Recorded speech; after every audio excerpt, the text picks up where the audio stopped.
Hoy, bata, hinayaan mo doon ang TV mo kagkapon.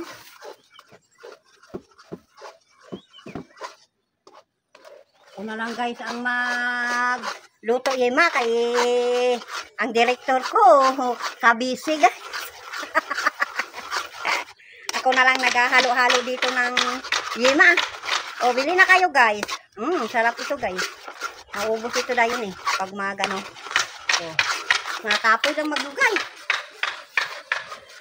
O, hindi na kayo guys. Ang ating luto na yema. Ang sarap. O, ano? Saan ang ano mo? Uy, bata. Hinayaan mo doon. Wala na kinig Yam.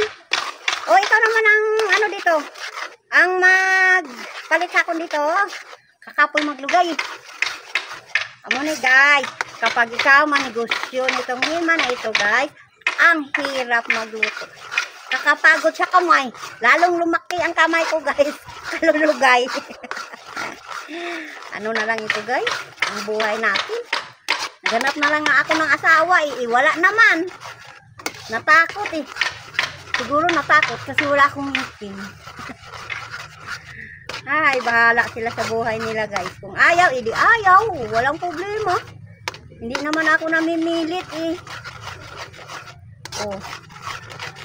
Baka hindi pa gintuga ang Diyos ang mangliligaw sa akin guys. Nagaduko-duko na ako bago matawo. Nagasungkod-sungkod na ako.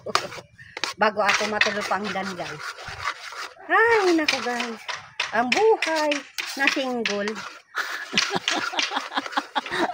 Walang ka-partner.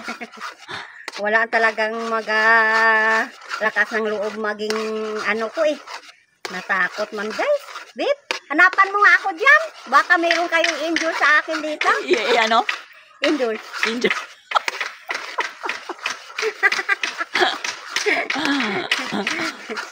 Ano basta mabait kang, masipag. Hindi lang guys na ako pang mapakain ha. Hirap kaya. Naghahanap na ako ng partner, ako pang mapakain. Hindi na lang guys. Palimunong na lang ako sa bama. Pag magpalumot. Oh, ikaw, ano? Ano yan?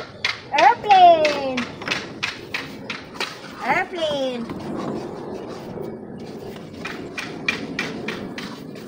It's an airplane. Airplane!